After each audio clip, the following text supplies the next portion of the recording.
I love that Reddit gives us the opportunity to have a variety of discussions. Today, I want to talk about the impact of purity culture on people's ex lives on down the road once they get married.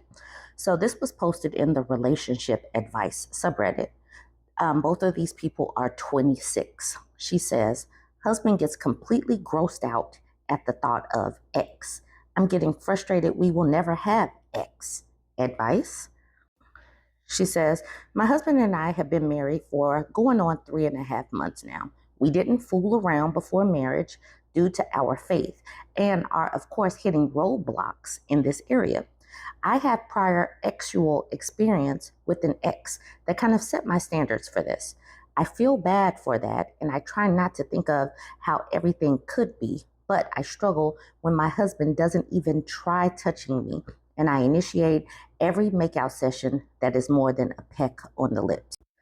I understand where he's coming from because, yes, X is objectively gross. I just never think about that in the moment and wish I could help him get out of his head more. He is trying to touch me more and more down there, but you can tell there is no desire behind it, no exploring because he wants to, just doing it because I asked him about it, which takes me out of the moment and makes me self conscious about grossing him out. In the past month, I've had to quit just as much as him because I get scared of how gross he thinks it is. When stimulating myself, I'm fine and have actually come to appreciate my body more over the past 3 months. I'm just at a loss for how to proceed. How do I become okay with possibly never being touched by my husband? As a woman who wants kids, how do I become okay if we never get there? How do people get out of this thinking, this purity culture, and thinking that X was shameful, shameful, shameful, shameful until you got married, and now, boom, you could have it. Let's release it.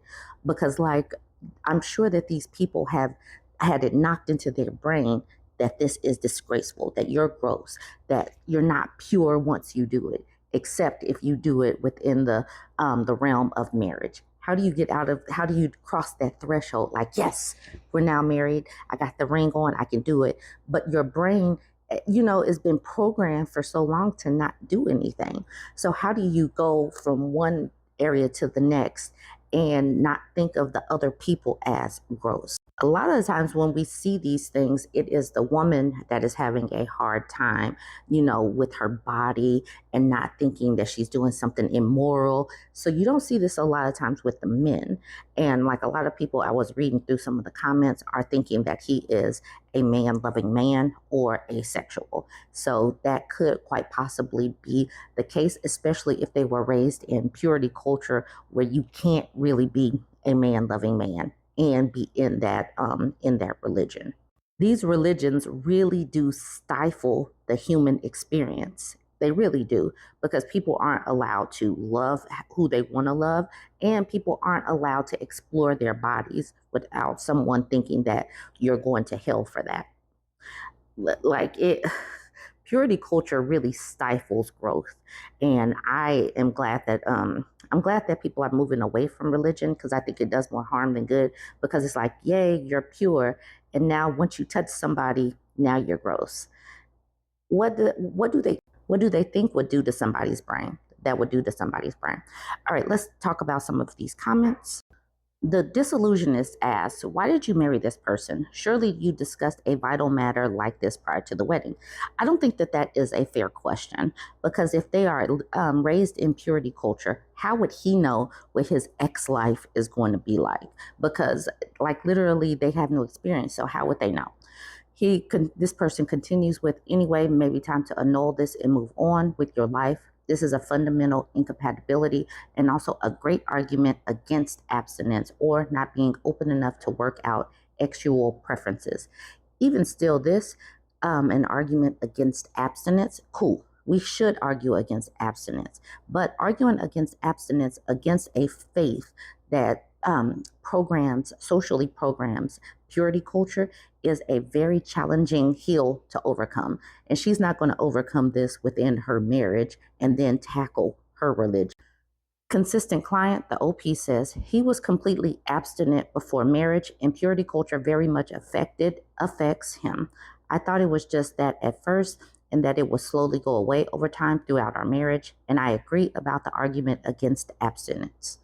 Lirio says, it seems that he was never interested in having X with you or at all. Either he's too deeply traumatized by purity culture, or he's asexual or a man loving man and in deep denial. Watermelon Boba Brain says, my mind instantly went to he's gay when I read the OP's post. Nola Dixon said, my lesbian friend thought she was morally superior to all of her friends in high school when who were experimenting with their boyfriends. Then she figured it out. Gooey Snail says, same. Easy to abstain from something you have no desire for. The time my best friend scratched circles on my back, though, I had to fight to stay pure that night. Quotian Obsidian says, literally me. I thought I was so cool and above it all when I was younger because I found men entirely disinteresting and could break up with some guy I was dating much more easily than my other friends could. Mostly, I just feel relief. Turns out I'm actually just as susceptible to crazy love sickness, heartbreak, relationship drama, etc. as everyone else. I just like women. Not to mention that, like OP's husband, I regularly found myself getting caught up in emotionally intense one on one friendships with members of the same sex back when I thought I was straight. I never saw those friendships for what they were at the time. Only in retrospect did it become obvious that I was seeking out emotionally and physical closeness with women because that's what I preferred and what made me feel at ease. Growing up in purity culture and where straightness is the only way to live, this has to be challenging to love who you want to love. You get shamed for loving who you want to love. Tux McLeod says, yeah, unfortunately, it's the same thing I thought or assumed. Watermelon Boba Burn says, it's the I initiate every makeout session that's more than just a peck on the lips.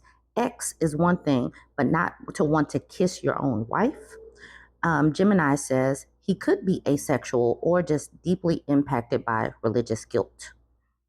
M. Dunn says, as someone who was raised in purity culture, I'm a decade worth of therapy past it, and I still get residual feelings of shame and disgust around X. Not because I don't enjoy it, but because I was trained to feel gross if I did like it. That's what purity culture does. This is the reason why I wanted to do this post today. Religious programming just makes the human experience seem gross and disgusting. I am I don't know how to get past this though. These poor people really think that everything that they do that's enjoyable, your own body is enjoyable, is disgusting.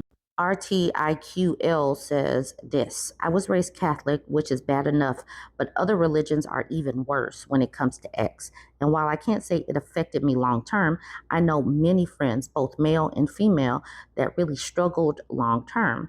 Purity culture F's people up, but with most heterosexual men, the X drive overrides that. He may be a man loving man or asexual. Ask yourself this question: if not one thing changes, is this enough for you? And do you want to stay? Because all you know is this is his reality. You have no way of knowing if he will seek help and will be able to get to a point where he feels differently about X. Far Squash says, in most faiths, a marriage without X is not considered valid. He needs some therapy, at least to get to the root of this disgust out. But you'd also probably prepare for your exit strategy. Yes, she's going to have to get out of there. This man is not into her. It's apparent.